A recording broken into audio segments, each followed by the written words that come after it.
ஆண்டவர்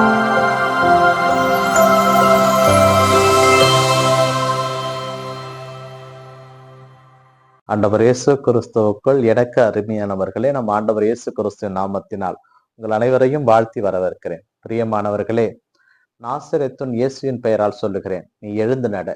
உன்னிடம் கொடுப்பதற்கு என்னிடம் பொன்னோ பொருளோ இல்லை, நான் ஆண்டவரை உமக்கு கொடுக்கிறேன் என்று சொன்ன பேதுருவுடைய அவருடைய தலைமை பீட விழாவை பற்றி சிந்திக்க திருச்சபை என்று நமக்கு அழைப்பு விடுத்திருக்கிறது. பிரியமானவர்களே, யார் இந்த பேதுரு? இவரை பற்றி நமக்கு நன்றாக தெரியும். இயேசு கிறிஸ்துவால் நமக்கு கொடுக்கப்பட்ட ஒரு தலைமை பீடம். இயேசு கிறிஸ்துவால் நீ பாறை என்று சொல்லப்பட்டவர். இயேசு கிறிஸ்துவால் என் நாடுகளை நீ பேணி வளர் என்று சொல்லப்பட்டவர். இயேசு கிறிஸ்துவனுடைய அதிகாரத்தையும் விண்ணுலகினுடைய திறவுகளையும் ஆண்டவர் அவருக்கு தான் கொடுத்தார். அப்படி எத்தனையோ சிறப்புகளை கொடுத்த அந்த பேதுருடைய தலைமை பீட விழாவை பற்றி நாம் சிந்திக்கின்ற பொழுது, இன்றைய முதல் வாசகத்தின் வழியாக பேதுரு நமக்கு சொன்னவற்றை நாம் நினைத்து பார்க்க கடமைப்பட்டிருக்கிறோம். உங்களிடம் ஆயர்களே, குருக்களே, உங்களிடம் ஒப்படைக்கப்பட்ட மந்தைகளை பேணி வளருங்கள். அந்த மந்தைகளை அடித்து நொறுக்க வேண்டாம். அந்த மந்தைகளை சிதறடிக்க வேண்டாம். அந்த மந்தையின் பெயரால் நீங்கள் வாழ வேண்டாம். அந்த மந்தையை நீங்கள் பேணி பாதுகாத்து வாழுங்கள். ஏனென்றால் தலைமை ஆயர் வருகின்ற பொழுது அதற்குண்டான ஆசிரை உங்களுக்கு கொடுப்பார் என்று முதல் வாசகத்தின் வழியாக நம்மிடம் கேட்டுக்கொண்டிருக்கிறார். இப்பொழுது இந்த பேதுருடைய வாழ்க்கை வரலாறு நமக்கு மிகப்பெரிய ஒரு ஆசீர்வாதத்தை கொடுக்கும். ஏனென்றால் அந்தியோக்கியாவில் புனித பேதுரு ஆண்டவர் இயேசு கிறிஸ்துவை பற்றி அறிவித்து வந்தார். அங்கே தியோப்பில்ஸ் என்கின்ற ஆளுநன் ஆட்சி செய்து வந்தான். தடை செய்யப்பட்ட மதமான கிறிஸ்துவத்தை இவர் அறிவிக்கிறார் என்று கேள்விப்பட்டு சிறையில் அடைத்தான். சிறையில் அடைத்து பேதுருவுக்கு உண்ண உணவு கொடுக்கவில்லை, குடிக்க தண்ணீர் கூட கொடுக்கவில்லை. வேதனையில் வாடிய பேதுரு வானத்தை அண்ணார்ந்து பார்த்து, ஆண்டவரே, எனக்கு ஏன் இந்த சோதனை என்று ஆண்டவரை நோக்கி ஜெபித்த பொழுது இயேசு கிறிஸ்து இப்படியாக அவரிடம் பதில் சொன்னாராம், பேதுரு, நான் உன்னை ஒருபோதும் கைவிட மாட்டேன். அமைதியோடு காத்திரு, என்ன நடக்கிறது என்று பொறுத்து பார் என்று சொன்னதனால் அவர் ஆண்டவரோடு ஜெபித்துக் கொண்டிருக்க இந்த விஷயம் பவுலுக்கு தெரிய வருகிறது. புனித பவுலுக்கு. புனித பவுல் அந்தியோக்கு நகர்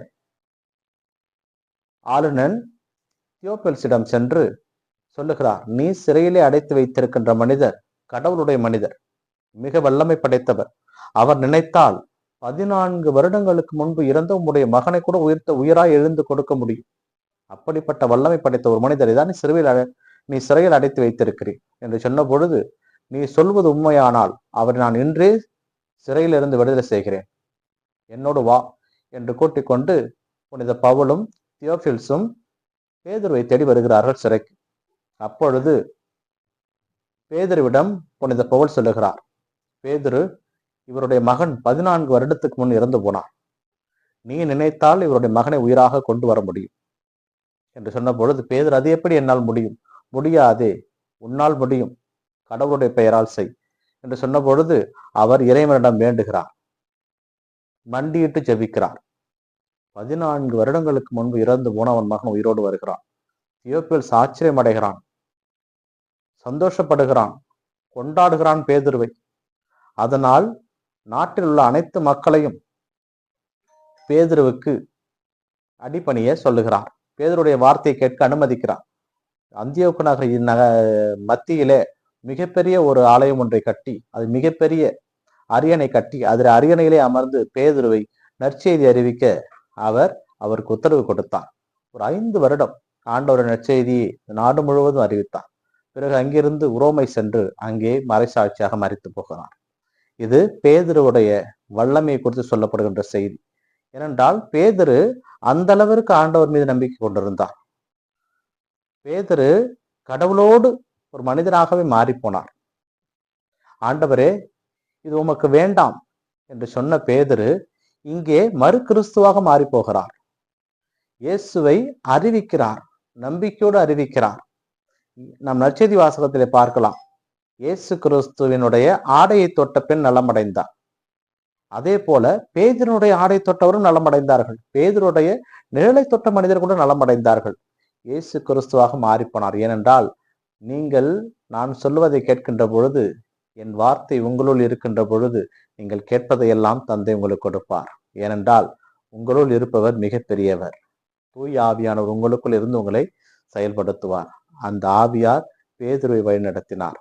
இயேசு கிறிஸ்துவாகவே பேதுரு மாறி போகிறார். அப்படிப்பட்ட அவருடைய தலைமை விட விழாவை நாம் கொண்டாடுகின்ற பொழுது திருச்சபை நம்மை எதை கூட நினைவு கூற அழைக்கிறது என்றால், நம்பிக்கையோடு அவர் இறைவனை கேட்டது அனைத்தையும் ஆண்டவர் அவர் கொடுத்தார்.